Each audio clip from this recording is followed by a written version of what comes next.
Alright, I'm back out here at Doug's. Come out here and rebuilt this carburetor and stuff and got this car fired up and running for the first time in years. Now I'm here to do intake gasket swap. Oh, I got to cut that off. I'm going to pop it off and reseal it. I'm also here to pick up the engine out of his Blazer. I'm going to take it and rebuild that and do some work on his son's C10. Alright, I got a 350 back here for Doug. Going in here is him and his wife Lori's 25 Blazer.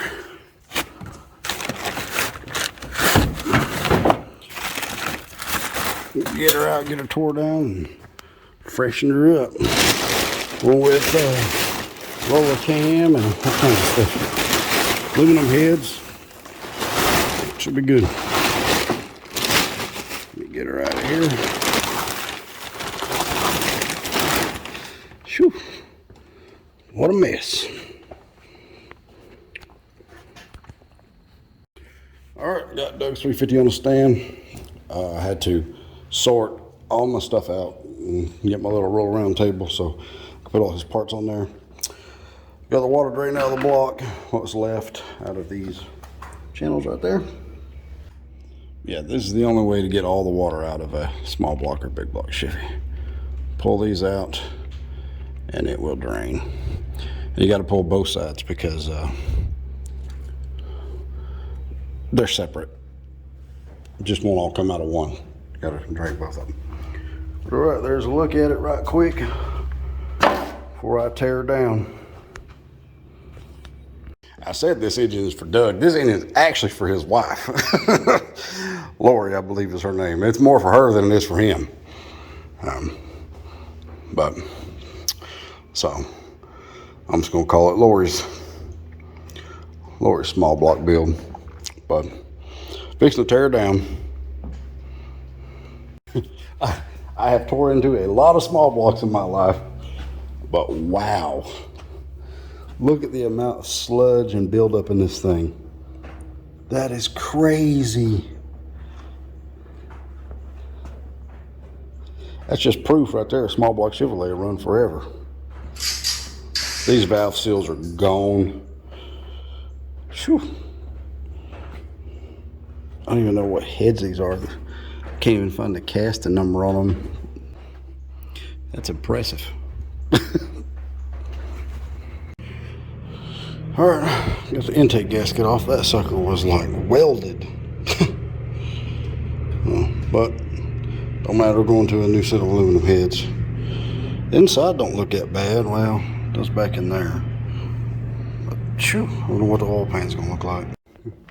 I actually had to dig the head bolts out like they were encased in grime and rust and crud. Yeah, I had to use a screwdriver to chisel it out. I was able to get them loose. It's crazy. Yeah, this one, wow.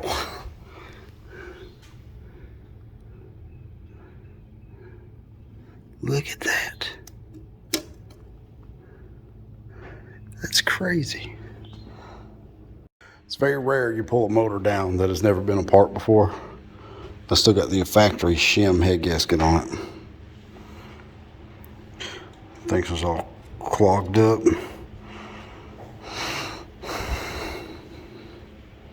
It's pretty wild. Seems to be standard bore.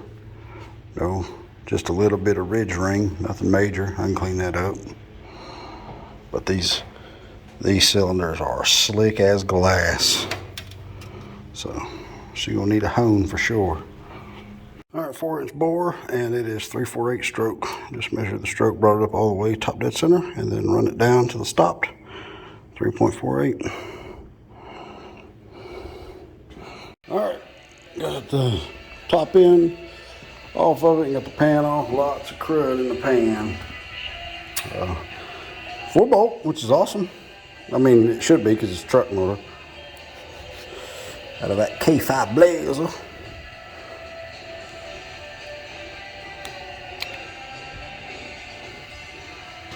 I don't see any numbers on the rods. Nothing indicates that the thing has ever been apart. fixing to break her apart. Everything should be standard. But you would assume that everything would be standard, but it's not always standard. I've seen stuff that ain't never been apart. It was assembled with, 10 or 20 under rod bearings and maybe a 10 under main bearing. It happens. But let's get apart and find out. What's pretty cool is when you get to be the first person to number a set of rods that come out of an engine. Like, say 8, 7, 6, 5. I remember the first motor we ever tore apart, Dad showed me how to do this. Like, you got to number them as they come apart. Got to number them as they come apart. And once you number them, they're numbered. So that's pretty cool. It's pretty awesome to be the person to number a set of rods, because that means ain't nobody else ever been in that engine. So that's pretty awesome. This thing may have had a cam swapped or something like that in it. But lifters look pretty good. A little bit of wear on them, but nothing too major.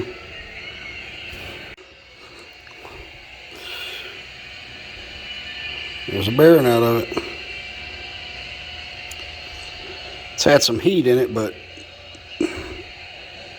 it's lived a rough life.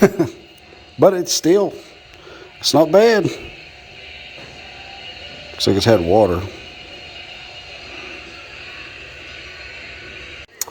Oil rings is stuck.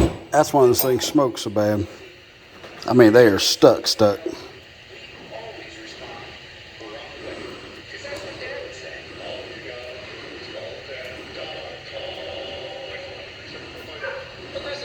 But yeah, we're on the Index 350. Got all the rods and pistons and stuff out. Journals look good. Get this crank out and drag everything outside and go to town with a pressure washer. So I get all this 150 years of grime off of it. That feels nice. I might polish this thing up. Polish the journals. They feel good, but a little polish won't hurt. That one's had a little bit of stuff run through it. I can feel it. So I'll polish them up. The stuff should be, the rebuild kit and stuff should be here, I think, tomorrow. No, maybe, what's today? Should be here Friday, I think. But yeah, got done with everything I had to do elsewhere. Come back and come here and jumped on this. It's about 7:30, 8 o'clock. So, yep. All right, got the timing cover and all that off. Cam out. Cam is an Elgin. It's got some wear on it. Not too bad. But very, very mild camshaft. It's still on the 112 lobe separation. It's on the 112. I think it was like 450, 460 lift, and 214, 224. So when you go from that camshaft to what I'm putting in this thing, it's going to be drastically different. I'm only going to 110 lobe separation off of a 112, so it'll still be good enough. I'm going with the biggest cam that I feel is streetable on a with a very mild converter. Like, I would recommend a 2000 stall minimum. We'll see. I'm not sure what they have. I think he was going to take a picture and send to me. But it needs at least a 2000 stall. But for something that you're going to have just daily drive, that you want to put lots and lots and lots of miles on, that's about as big a cam as I would go. It's a, I think a 540, 560 lift, 236, 242 duration at 50 on a 110. It's a comp cam. It sounds good. It is a really good sounding cam. But it's about as aggressive as I would go, and keep a mild converter and all that kind of stuff in it. But with the aluminum heads and stuff that's going on this, It's a good combination, a very solid combination that I've done many times. I was going to go with a stage smaller camshaft, the exact cam that's in Carla's Camaro, but her Camaro has very restricted heads, very restrictive heads, and everything else. With the 200cc head, it's either the 200 or the 195. I got to go pick them up. You need to take advantage of it with a camshaft, otherwise you're leaving power on the table. But it'll still have good street manners, still have good brakes and all that kind of stuff. It's just, it have a nice chop to it. But yeah, I was originally going with the exact same cam that I put in Carlos Camaro, and I've used that cam a ton. It's what's in Jason's truck. It's what in Brandon's Jeep. I've used that cam a lot. Hydraulic roller. I mean, I always run solid roller lifters on top of a hydraulic roller profile. This, I got the Gatorman's, which it's a good lifter. Gatorman lifters and stuff to go in this. On my combination, I have, I think those are Howards.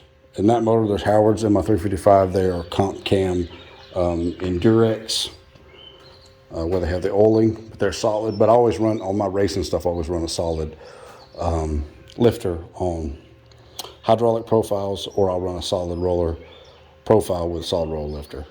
But I don't ever run hydraulics on my stuff, because I like to go to 7,500 RPM. And some hydraulics will do that, but most of them won't. But plus, I've always just been a solid roller dude. That's what I like. I love the profile of a hydraulic roller, and then I love the solid roller lifter and set and lash and all that stuff. And most of the time you set it and forget it. But that's kind of what biggest reason I went with hydraulic roller lifter on this. Well, I'm going with hydraulic roller lifter on this, so that it is basically a set it and forget it type thing. Get it, start it, and that's what we did with Carla's car. Hydraulic roller lifter, and drop them down in there, adjust them. Most of the time you don't got to touch them again. Just drive it. Though they are noisy. They will sound like a sewing machine because of the link bar on them. When you fire it up, you'll hear it's the link bar on the lifters. They all make that racket. Like, you ought to hear this car. That's actually got Gatorman's in it too. A big block though. That thing, until it gets a little heat in it, and then even after it's warm, it sounds like a solid roller. Proceed to gap rings and set stuff up and put the bottom end together and measure and get all torqued down and put back together and throw it on the stand, fire it up. I think they want to go orange with the block and leave the aluminum heads aluminum. I might just shoot everything orange because it'll look like a factory engine. And that's kind of what they're after. I mean, I don't know. I'll talk to them and see. I think it'd be cool to just have everything orange. That way nobody knows they're aluminum heads. They just look down there and be like, oh, look, it's just a stock motor. That's pretty cool. And then it fires up and it's like, so, but I'll talk to them and see. All right, the Lori Doug and Lori 350. Fixing to flip it over, hone it, then drag it out and blast it, clean it, start assembling it. All right, I'm having to clean off the pistons and the ring lands and everything else. I finally got the rings off. The compression ring and wiper ring and all that. The top and middle ring were fine. They weren't stuck, but the oil rings, every one of them was stuck. Had to pry them off. Heated a little bit, pry them off. So, this thing definitely had oil control issues. Got the cylinders honed, got the deck surface cleaned off. Now I'm cleaning off the pistons. It just takes forever to clean this stuff because it's just so gummed up. But I'm getting it. Y'all's son asked me the last time I was over there, how do I get these blocks clean? And like that. You scrape. You have to like just manually scrape all the crap off of them. Like, and then take them and blast the outside. Like you see that. And just like, look. It's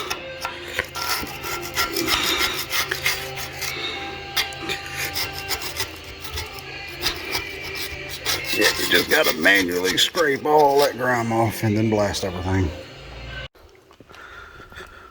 All right, it's about as clean as I'm gonna be able to get her.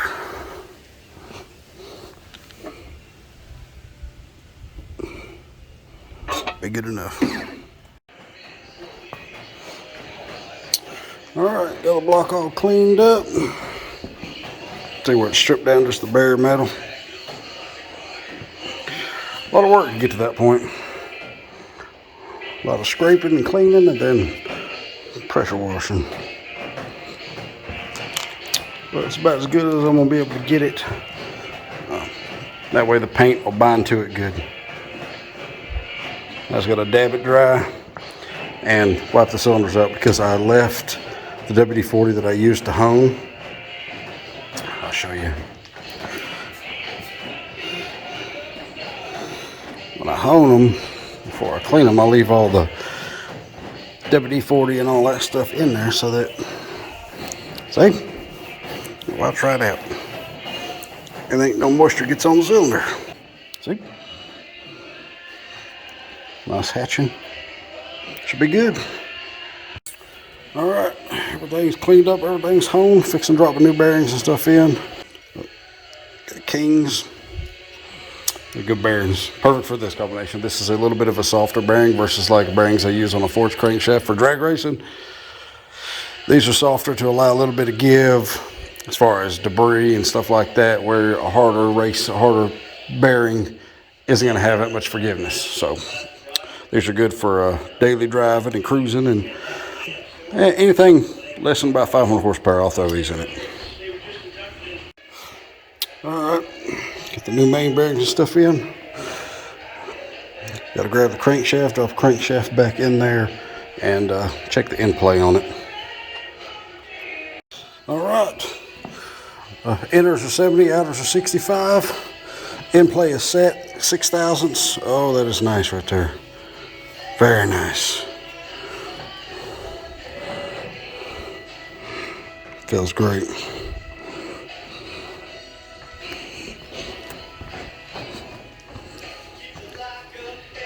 Yep, feels smooth. That's what you want.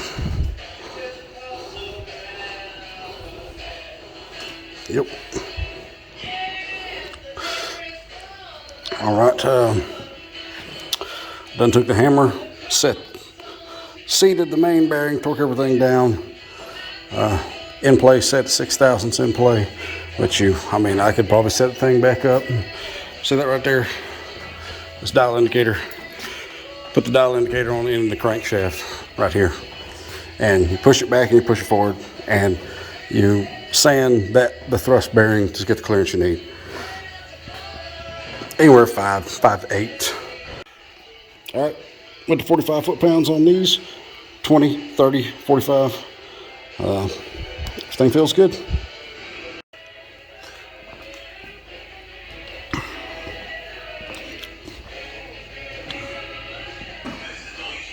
All right, got the bottom end together. Rods are 20, 30, 45. All the clearance and stuff felt good. Ring tension feels good, so everything seems pretty good. All right, got the oil pump on. This is M55 HV high volume. I'm on a little special bracket. Me and Dad started making these years and years and years ago. Dad started making them, and then I started making them. We just cut a piece of bracket, and this was before we ever had welders and stuff. So that's a Big Daddy Dale special right there. He's the first one I ever seen do that. But the high volume pump will be better for the hydraulic roller lifters and stuff. It's not going to make a whole lot of difference. The only thing is it's a little taller, so I'm going to have to check clearance on the oil pan. But I always run the M55 HVs. Just a little bit more oil volume, not so much pressure, but volume. Works pretty good. I've never had problems out of them. Camshaft is a 124338, and I always carve the specs in the front of them because I don't know why they put them on. I know why they put them at the back of the camshaft, because that's a flatter surface and there's no bolt holes or nothing like that, so they got more area. But I always carve in the number 124338 HR comp cam, and I put the year on it, 2025. So there she is. Hydraulic roller. This being a -8, see that right there? That means that it has a hardened gear on it, so you don't have to run a bronze distributor gear, which means it's a cast core. But yeah, I always put the numbers on the front, just because if anybody ever gets this motor from you, or you sell the truck or whatever else, it is such a pain to have to pull the camshaft out just to see what camshaft's in it if you don't know. So what I do that, so when they pull the timing cover and stuff off, pull the gear off, boom, you can see what cam it is. So it just makes it better for people further on down the road, and I put the year on it, that way you know when that camshaft went in. All right, cam's in, dot, well, everybody knows this. I've got to set the end play, like I said, 500,000 times. With a hydraulic roller or a solid roller, you got to set end play because they're not cut on a taper. So as they rotate on the lifter, well, as the cam rotates on a flat tappet lifter, the lifter ground, the angle of the lobe and on the lifter pushes the cam back into the block. But on a roller, it's flat, so it does not do that. So you have to limit the amount of play that's in the camshaft. So you got to put a cam button on it, put the time cover on, set the end play. I shoot for about 5 thousandths, 5 to 7, somewhere in there, and that's usually pretty good. So dot to dot, then set the end play.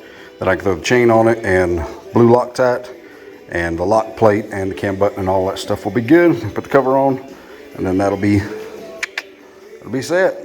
All right, got the cam button and all that set and ground, got the end plate set. So pretty good. Just takes forever. All right, see, there is a 0 mark. This is true TDC. Rotate it back, rotate it forward. This is 32 degrees, and this is 36 degrees. I ground them into the balancer. So it'll be there forever. But, God, that phone. This is why I spent so much time cleaning this block, so that that paint would stick to it like that. So it's gonna look so good.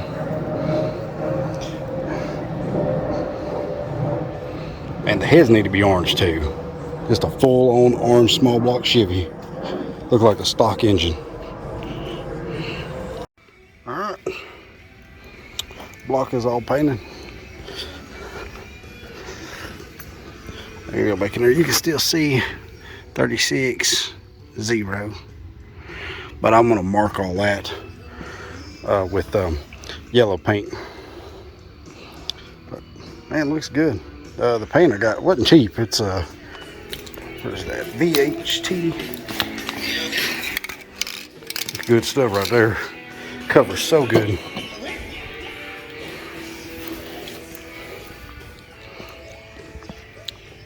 All right, everything's drying, looking good.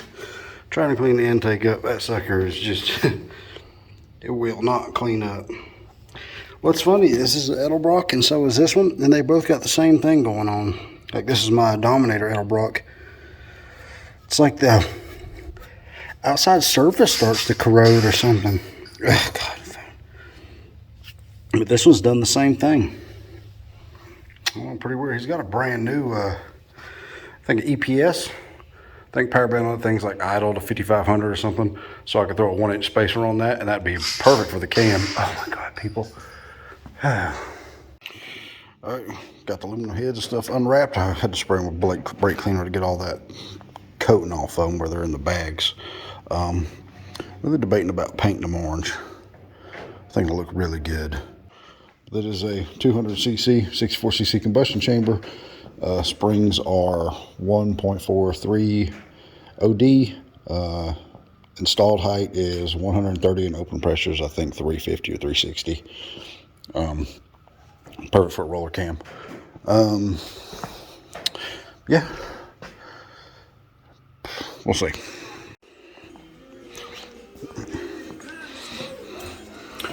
Yeah, I think it'll be orange. I don't know. All right, I got the heads painted. I got them sitting out there. Got one painted over there. They look better painted. And plus, what's cool about them being painted, like I said, like these are aluminum, and I painted them. But you can actually rinse them off and stuff. See, this is what aluminum ends up looking like with something that you put a lot of miles on the street. This didn't have that many miles on it, but had a good deal. But that's how they end up looking, and they're just so hard to clean once they get that way. And plus, this thing's gonna look so good, everything orange, look like a stock motor. It'd be awesome. And these are the Mall head gaskets. This is a multi-layer steel head gasket that I like to run on pretty much anything that I can run it on. I got the Felpro ones in the box that come with the other kit with the kit and stuff, but I prefer this gasket because it seals really, really well. It's better for aluminum head to a cast iron block. It allows for heat transfer and distortion. You know how things do stuff like that, but they're fairly cheap head gasket. I buy them. I probably buy 4 or 5 sets at a time, and I get a little bit of a discount like that. But they're really good. It's what's believe it or not, these head gaskets is what's on that motor for boost. And the reason I do that is because I run a projected tip spark plug, and I run a cheaper head gasket because it'll burn the strap off the plug before it hurts the piston or hurts the head, and it will burn the head gasket before it hurts anything. So it's kind of like a safety margin. But you can't really get above 16, 17 pounds. I mean, you probably could. The farthest I went on that motor was 12, and it could have went to 20. It probably could have went to 17 or 18 on pump gas. But yeah, these are good head gaskets. I've had really good luck out of them. So that's why they're on there, and they're a little tighter to the bore. And the compression thickness on this will be 39 thousandths, and the Felpro would be about the same. But I really like these gaskets. They usually work pretty well. Once they stick and everything's torqued down, they're stuck good. So shoot, yeah. I'm fixing to pull the lifters out of the box. Stuff to show you those. They are Gatorman hydraulic rollers. GP1001. That's them. Yeah, see? Gatormans. Yeah. They work good. You have to run a 7.200 push rod with them. So that's what I ordered. I ordered a 80 thousandths wall, single piece, one 7.200 push rod, because the hydraulic roller is taller than a flat tappet. And then when you run a solid roller lifter, I usually run 7.850, 7.900 push rod. That usually works just about perfect. Still waiting on the stainless steel rockers to show up. Waiting on them, and I'm waiting on a bronze tip push rod. But with this camshaft being a dash 8, you can run a regular push rod. So I might put the regular push rod in. I just always put the bronze in it because it's a roller cam. You probably don't necessarily have to because it's a cast core, but I just do it just to be safe. The only downside of a bronze tip push rod is if they mushroom, you can't get the freaking thing out. It becomes a mess. You just can't get it back out. Then just better off just putting a electric fuel pump on something. But yeah, I also got new Elgin head bolts for this. I'll show the part number on them. But I was going to reuse the head bolts, but with aluminum heads you can't. I mean, you can, I've done it, but you need to put washers underneath them. And the washers that you order like 35 or 40 bucks, and for like, I think it was $55, 55 or 60 bucks, you can get brand new Elgin small block Chevy head bolts for aluminum heads. They actually have a washer built into the head, and it's a 1/2 inch head instead of a 5/8. So with the big valve springs and stuff like on that, which you could run up to a 1.550 valve spring on those heads, but what's on them now is a 1.43 installed at 1.85, 1.9. I have to check my book again. They're 130 on the seat and 330 open pressure. So, all right, all the lifters are oiled. Well, I clean them with a brake cleaner first, then oil them up and drop them down in there. I'll grab the heads, put the heads and stuff on them.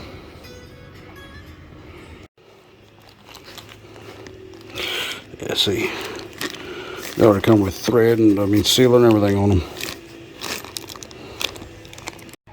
All right, those are all torqued. They go 30, 45, 65. So they torque to 65 foot-pounds at the end. That's usually where I go with pretty much any aluminum head, 65 foot-pound. Well, that's depending on the fastener. If these were ARP, it'd be, I think it's 75 foot-pounds with ARP. Or it's 65 with their torque lube. But 65 is generally where I go with any aluminum head. What if I should paint them bolts? I don't know. I might leave them like that. It'll match the intake. It'll be all styling and profiling. All right, clean the water pump off and the pulleys and everything else and shot them all black. Because it looks good, all that orange and the black. Looks good like that. All right, this is why I'm so adamant about using these adjustable guide plates, is because now I can take and adjust the guide plate so that the movement of the push rod in the guide plate keeps the roller tip of these are Camshaft roller tip rockers. I'm going with these. I went with these combos on this like I did on Carlos Camaro because there's nothing that really wears out. Like the poly locks and the roller tips, that's the only points that's roller. So the likelihood of a failure is very, very slim. And if one does fail or something ever happens, it would have to literally break the rocker and there's no pieces going to go down in the engine. So that's why I'm going with these, the Camshaft roller tip rockers on this combo, because it's going to be a street, like just street. So, but yeah, but that's why I go with the adjustable guide plates, because I can move them side to side however I want and get the alignment just about perfect. So the tip always stays on the valve. All right, that side is set. Time to go do the other side. What I do is I run them down 0 till you can't have any movement up and down in the push rod, and then I put a half turn on them and then lock them down. Works pretty good. So, yep, after I get these done, then I can do the intake. Well, no, I got to put the oil in it, prime it, and then I can do the intake, which that's for that other engine. Here's the one for his. Always take and put blue paint marker on them as I get done adjusting, and then I go back and check again. So 2 marks on each one. All right. It's so funny how these engines, like, look at that. Oil up to the rockers instantly. All right, well, picking the little 350 up, fixing to throw it on the stand.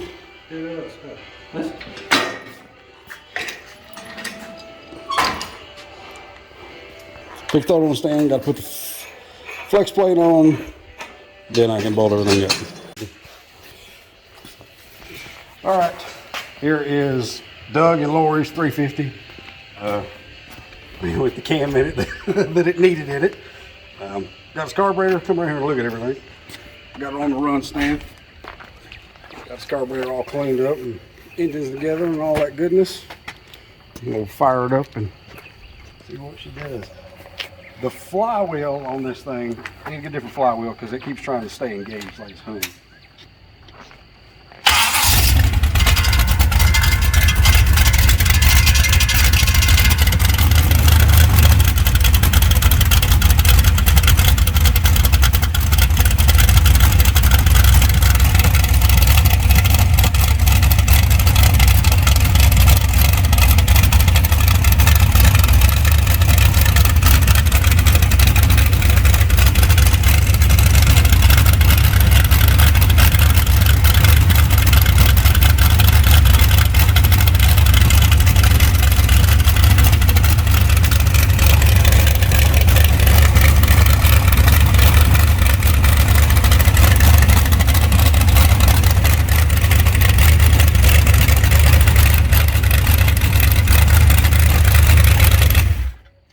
Ain't got no water in it, so she lives. Yeah, that's as rowdy a cam as you can have and still have good drivability and vacuum brakes and everything else. To me, that sounds like a stock camshaft. it ain't really that bad. Let me see it.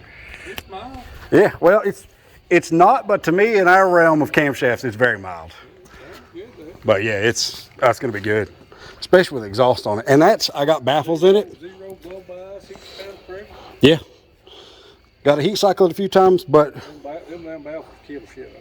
yeah, they choke it down a bunch. But like I said, turbos. But that's what I was trying to do, is get it that way I could hear valve train and everything else. But she's good.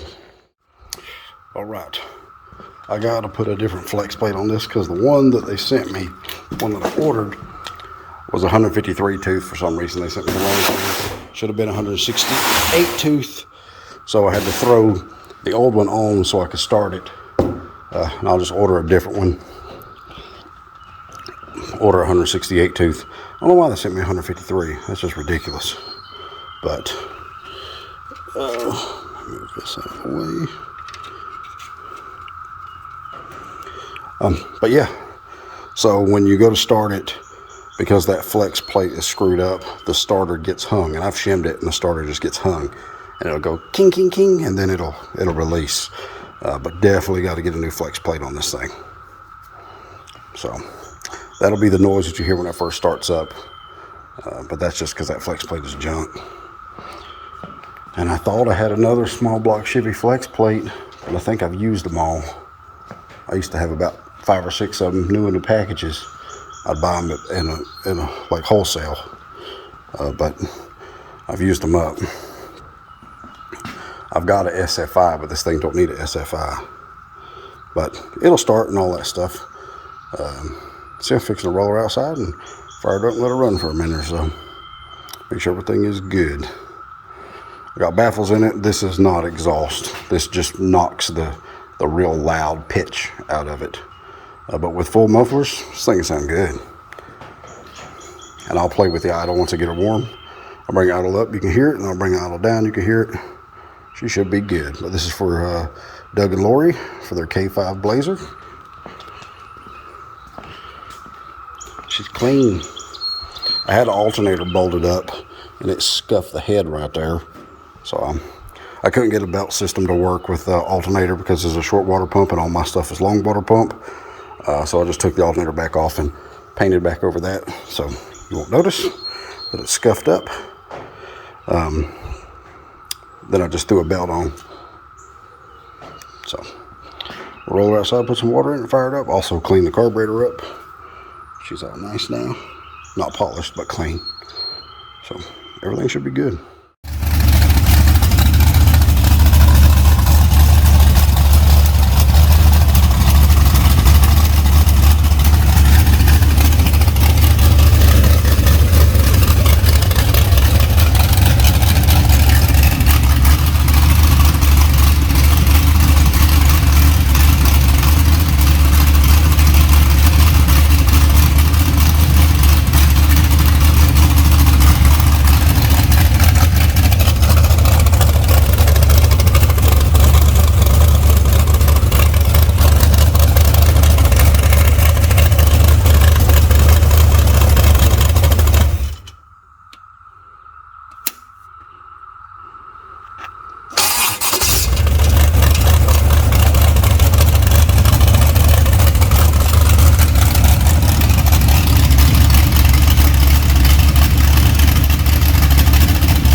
She sounds good.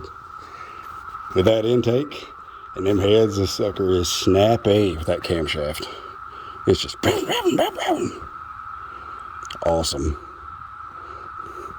This thing will have plenty of giddy up to tote that old K5 around. Sound good, it's gonna run good. And you should be able to do your burnouts on the toy run now. All right, talked to Doug. He's gonna come pick this thing up this week. I'm gonna leave it on the stand, that way I can fire it up and let him hear it. Because video does not do this thing justice. Like, even with the baffles in it, she sounds great. I bet your video just don't do them justice. But see, carburetor's all cleaned up. She's full Edelbrocked out all the way. I took his valve covers, shot them black because they were really bad looking. But yeah, everything looks good. I got to take my thermostat housing off and pop that belt off, and everything else can stay just like it is. Probably need to get you a fresh set of plugs, some 3924s for these aluminum heads. But yeah, all pretty good. I've been trying my best to keep it clean, but once you start running them, you end up touching stuff, and then the exhaust ports get carbon in them and all that. So try not to make too big of a mess out of it, but it is what it is. But shoot, yeah. The 350 lives. Cam sounds good. I idle her down probably about 700 RPM or so. Sounding nice right there. So no blow by. Ring seal's awesome. Oil pressure's fantastic. She's good. She's ready for her to go back to her home. So sweet. Here's another one in the books. All right. Well, I took the flex plate off my 355 and put on this. This is the one that was on it, the one that's making all that racket. This thing is awful. Look at that. Just teeth are just shot. Look at them all broke off. Yeah. And it's bent. Look at that. It's probably the worst one I've ever seen. That thing's junk. So, because the one they sent me was 153 tooth, and this needs 168, I just took the one off my motor back there and put on here. So, got her all picked up ready. Just waiting on Doug to come pick her up. I might throw this on my little motor stand so he can sit in the bed of his truck without it rocking or flipping or anything crazy, or having to put it on a tire. All right, Doug and his family come out here to pick up their little 350. Hopefully his wife is happy with this 350 because that's what matters. Yeah, but it should run good. But yeah, him and his son, they all come out here and picked her up. So I have to go out there and do a follow-up video and go up a road in it, go for a ride. But there she is. She is on her way to her, well, her original home, I guess, is what you'd call it. Not really a new home. That's usually what I'm saying. She's on her way to her new home, but she's going back where she come from.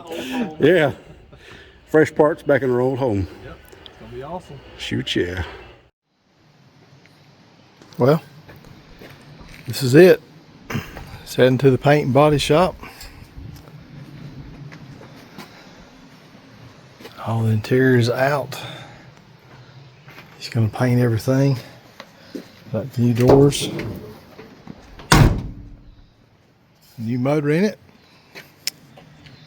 Original 350 with a few extra goodies in it. New aluminum radiator. And anyway, it's about to happen. And a Cocker Spaniel under there trying to smell something.